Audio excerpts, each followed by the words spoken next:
याद रखिए कल से 8 बजे हो जाएगी 100 बात की एक बात। 7:50 पर 100 बात की एक बात का टाइम शुरू हो जाएगा। याद रखिए कल से। इधर पटना में ज्ञान बिंदु कोचिंग सेंटर के निदेशक रोशन आनंद ने जेल से बाहर निकलते ही आरोप लगाया कि खान सर ने उनके भाई की हत्या करवा दी। वही रोशन आनंद हैं जिन पर खान सर ने हमला करवाने का आरोप लगाया था। 2 जून की रात खान सर के कोचिंग सेंटर पर हमला हुआ था। 20 लड़कों ने वहां तोड़फोड़ की थी, पथराव किया था। खान सर ने आरोप लगाया था रोशन आनंद के लोगों ने हमला किया था। तो खान सर की शिकायत के बाद पुलिस ने रोशन आनंद को गिरफ्तार करके जेल भेज दिया था। इसी बीच उनके भाई की हत्या कर दी गई। बाद में रोशन आनंद को कोर्ट से जमानत मिली, वो जेल से बाहर आए तो उन्होंने खान सर पर आरोप लगा दिया कि उन्होंने उनके भाई की हत्या करवा दी। खान सर ने इन आरोपों पर कोई प्रतिक्रिया नहीं दी। उन्होंने एक वीडियो जारी किया, रोशन आनंद के भाई की मौत पर दुख जताया, लेकिन रोशन आनंद का कहना है खान सर ने उनके भाई प्रिंस यादव की हत्या करवा दी। जानकारी मिली उनका शव नेपाल के विराट नगर में एक होटल से बरामद हुआ। प्रिंस यादव भी तोड़फोड़ के मामले में नामजद आरोपी थे। पुलिस उनकी तलाश कर रही थी, लेकिन उनकी मौत की खबर आई तो हंगामा हो गया।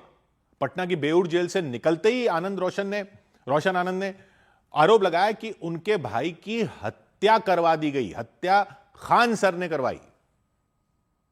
साजिशन मेरे भाई की हत्या हुई और हमारी भी हत्या हो सकती है और हमारी हत्या फैजल खान हमारी हत्या करवा सकता है। तो उन्होंने प्रशासन और बिहार सरकार से अपील की कि वो इस मामले की सीबीआई जांच करवाएं और जल्द से जल्द कार्रवाई करें। उनके जेल से निकलने पर सड़क पर भीड़ लग गई। कोर्ट के बाहर उनके छात्रों और समर्थकों का हुजूम उमड़ पड़ा। लोग नारे लगाने लग गए।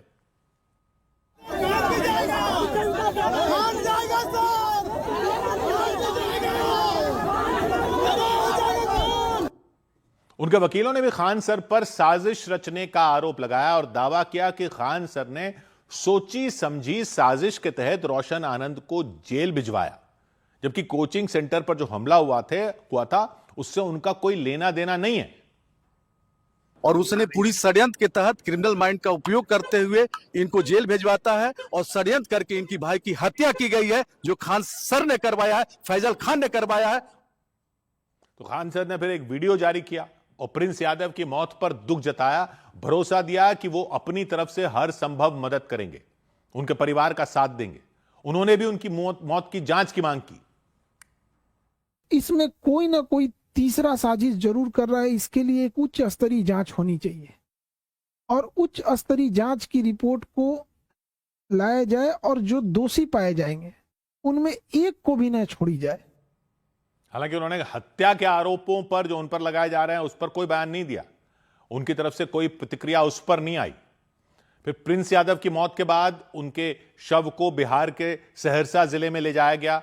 उनके परिजन एम्बुलेंस के जरिए शव को सहरसा में मौजूद अपने गांव धमसेना लेकर गए।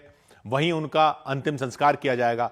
वहां शव पहुंचा तो पूरे गांव में मातम पसर गया, भीड़ लग गई। गांव के लोग अंतिम दर्शन करने पहुंच गए। इधर भीषण गर्मी के बीच पहाड़ों पर सैलानी पहुंचे जा रहे हैं और घंटों तक ट्रैफिक जैम में फंसे रहे। कई किलोमीटर लंबा जैम फिर लग गया। कई घंटों तक गाड़ियां एक ही जगह पर फंसी रहीं। सैलानी काफी परेशान हो गए। न तो उनके पास आगे बढ़ने का कोई तरीका था, पहाड़ पर रास्ता ही ऐसा होता है, ना वापसी का कोई रास्ता, एक ही जगह पर फंसकर रह गए। सबसे ज्यादा ट्रैफिक हिमाचल प्रदेश के मनाली में देखने को मिला। भीषण गर्मी, वीकेंड और बच्चों की गर्मियों की छुट्टियां, तो वहां एक साथ सैलानियों का सैलाब पहुंच गया। ऐसे हालात हो गए वहां की सड़कों पर सिवाय गाड़ियों के कुछ नजर ही नहीं आया। दूर दूर तक सिर्फ गाड़ियों की लंबी लंबी लाइन दिख रही, एक ही जगह पर खड़ी हुई। न तो गाड़ियां आगे बढ़ रही थी न पीछे जा रही थी, जहां थी वहां खड़ी हुई थी और कई कई घंटों तक। और कई कई वीकेंड से यह हाल हो रहा है, कई हफ्तों से ही हो रहा है। मनाली से मणिकर्ण जा रहे एक व्यक्ति के मुताबिक मनाली के आसपास वो जहां भी घूमने गए उन्हें कम से कम 3 घंटे का ट्रैफिक जैम मिला। जहां भी जा रहे हैं कहीं भी टाइम पर नहीं पहुंच पा रहे, हर जगह पहुंचने में दिक्कतों का सामना करना पड़ा। किसी आप टूर पे जा रहे हैं तो कम से कम हर रास्ते में 2 से ढाई घंटे का वो रास्ता डिस्टर्ब है। अभी जैसे मणिकर्ण जा रहे हैं हम लोग, तो लगभग 1.5-2 घंटे से जाम में फंसे हुए हैं। फिर मनाली से कसौल जा रही एक महिला भी ट्रैफिक की वजह से परेशान नजर आई। उनके मुताबिक एक तो ट्रैफिक में फंसने की वजह से उनके कई घंटे खराब हो गए, दूसरा मोबाइल नेटवर्क नहीं था, उससे मुसीबत और बढ़ गई। कसौल जा रहे थे बट अभी ऐसे समझ नहीं आ रहा अभी क्या करें, और नेटवर्क भी नहीं है यहाँ पे जाके फैमिली को बता दे कि हम ठीक है। तो बहुत सारी गाड़ियों के बीच ये महिला भी वहां फंसी हुई थी। मनाली है उसके आसपास की सभी जगहों का हाल ऐसा ही नजर आया। हर जगह ट्रैफिक जैम, गाड़ियों की लंबी लाइन। कुल्लू में कई जगहों पर सिर्फ वन वे रोड थी, यानी सड़क सिर्फ एक तरफ ही गाड़ियां चल रही थी, तो और लंबा जैम लग गया। सिर्फ 2 किलोमीटर का सफर करने में कई घंटे लग गए। कुल्लू घूमने आए एक व्यक्ति ने बताया, वहां कई राज्यों से लोग घूमने आए, उसकी वजह से वहां के सारे होटल फुल हो गए, एक रात के लिए भी कहीं जगह तक नहीं मिली। वीकेंड चल रहा है और बहुत हर स्टेट से लोग आ रहे हैं यहाँ पे, बहुत ज्यादा भीड़ हो रखा है, पूरा पैक है, कहीं होटल्स भी नहीं मिल रहे हैं, हर पूरा रास्ता पैक है। शिमला में भी वही हाल। एक दिन में करीब 23,000 गाड़ियों की एंट्री हुई शिमला में। 12,000 से ज्यादा गाड़ियां दूसरे राज्यों की थी, यानी वहां पर एक ही दिन में एक साथ इतने ज्यादा लोग आ गए घूमने के लिए। सड़कें पूरी तरह पैक हो गई।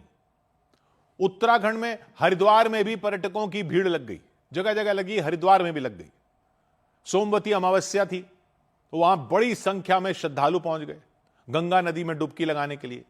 हर की पहाड़ी पर तो पैर रखने की जगह नहीं थी, पूरा घाट श्रद्धालुओं से भर गया।